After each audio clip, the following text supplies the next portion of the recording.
Sa unang pagbasa, narinig niya ang Ebanghelyo. Okay. Sa Ebanghelyo, makikita natin ang kwento ng pagkamatay ni Juan Bautista sa kamay ni Herodes. Ang kwento ito ay puno ng mga pera ng kapangyarihan, kasamaan at katotohanan. Una, si Juan Bautista ay isang simbolo ng katapangan at katotohanan. Hindi siya natakot ipahayag ang kanyang paniniwala dahil na ito'y pagtulong ng kanyang kamatayan. Bilang mga Kristiyano, tayo ay tinatawag na manindigan para sa katotohanan at katanungan. Kahit pa ito'y mahirap at puno ng panganib. Ang buhay ni Juan ay isang paalala na ang pagsunod sa Diyos ay nangangailangan ng tapang at integridad. Pangalawa, makikita rin natin ang kawalang katarungan at pagmamalabis ng kapangyarihan. Herodes sa pagkuran sa kalusuhan ng Israel, lalo na sa kanyang anak na babae at asawa. Ipinapakita nito ang kahinaan ng tao sa harap ng kasakiman at angkin. Bilang mga Katoliko, kailangan natin maging critical sa mga sistema at katarungan at kapangyarihan upang lusin. Higit sa lahat, ang kwento ay isang paalala na ang tunay na kapangyarihan ay nasa Diyos. Ang kasamaan ay pansamantala lamang, ngunit ang pag-ibig at katarungan ng Diyos ay mananatili magpakailanman. Purihin natin ang ating Diyos ng kailangan tayo katulad ni Juan, wala siyang takot sabihin, totoo. Kapag tumatayo ka sa harapan, hindi ka na tumatayo dito para maringgan mo yung nakagaling mo. Hindi na kasamaan mo na loob para masaktan mo. Hindi mo ganun. Tumatayo ka rito para gamitin ka ng Diyos sa kanyang mga buhay na salita. Kung ito'y tatama sa inyo, hindi ito sinasadya.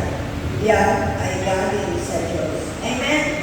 Kaya ang topic natin ay, sabi nga, pagpapahayag, di ba?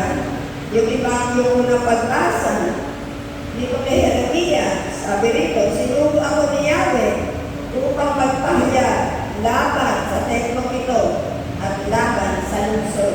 Ibig sabihin, walang totoo, sasabihin mo, huwag kang matatakot. Kung ano yung sinabi ng salita ng Diyos, doon ka babagay. Kung makakasalasan ka ng iba, hindi mo yung sinasadya. Amen? Kung mabatay ka lang sa salita ng Diyos. Ang nananadya, halimbawa, malayo mo sa salita ng Diyos, gusto mo lang magpasarin, doon po ang mali. Amen? Malayo doon sa salita ng Panginoon. Okay? Paano mo malalaman na ako ay tinawag para mangaral? Amen? Lahat binibigyan ng pagkakataon ng Diyos na magamit ang bawat isa sa pangangaral sa pagpapahayag ang salita ng Diyos. Diba? Umahayo ba yun sa Christ at Dabla? Magagamit kayo ng Diyos sa pagpapahayag. Pagturi ka na, nagpapahayag ka na ang kabutihan ng Diyos.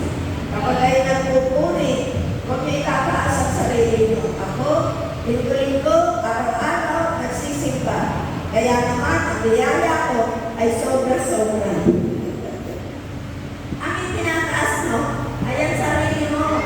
Na sinasabi mo sa tao, kaya kami niliyayaan ng Diyos ng pagpapala dahil araw-araw kang nagsisimba, malibo iyon. Amen? Ang pagpupuri, magpuri ka sa Diyos. Ang mga biyaya binigay niya, hindi dahil sa ginawa mo iyon, kundi yun ay sa habang ng Diyos. Yung gawa ng tao, hindi niya yung tinitignan. Kahit ayun ay mahalaga. Pero kailangan natin gumawa na kabutihan. Amen? Kaya ang sinasabi sa pananaaklat, hindi dahil sa gawa, maliligtas tayo. Pero, kung patay naman ang pananampalataya tayo, patay ang pananampalataya, walang malapit na gawa. Diba? Magulo. Ako ng araw, nagugulo. Ano ba na salita ng Diyos? Kaya pinag-iwalay ko sa topic ko, pinag-iwalay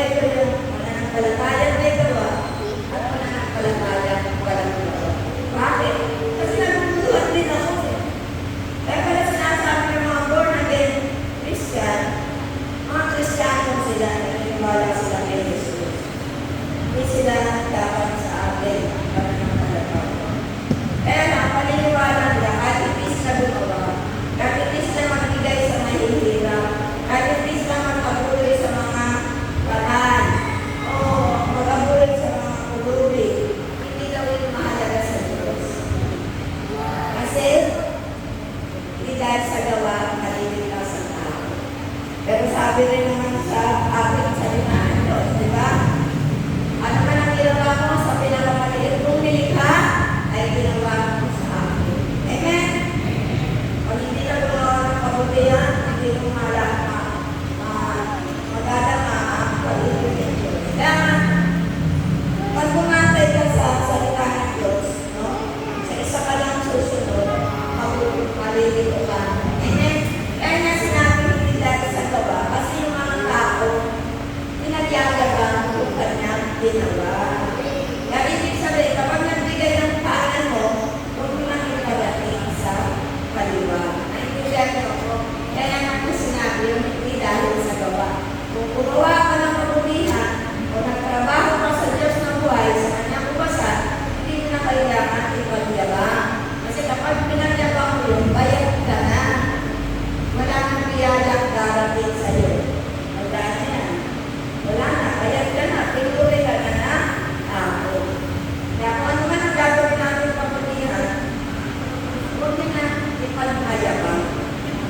Ang pagmayabang natin ay ang kabutihan ginawa ng Diyos sa buhay natin. Dati ako mayabang, nabago ako. Dati ako sugarol, sinumali, mag-araya, binago ako ng Diyos. Ganyan po, ibaba niyo ang sarili niyo at itaas ng Diyos. Amen? Okay. Paano kung malalaman na ako tinawag para mangaral? 1 Timothy 3, verse 7. 1 to 7. 1 Timothy 3, 1 to 7. Ito po ang sinasabi. Totoo ang pahayag na ito.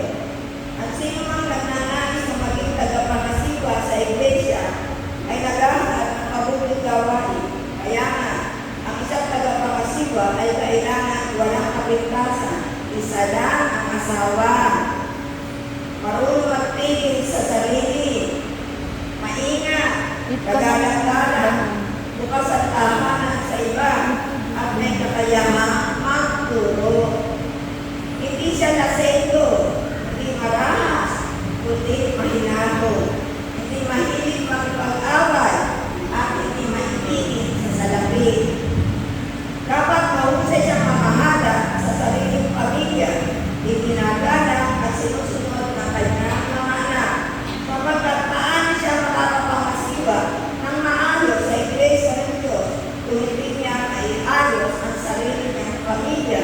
Bukod dito, kailangan siya may mabuting patotoo sa paningin ng mga hindi sumasampalataya upang di siya mapintasan at hindi mahulog sa bigat ng diablo.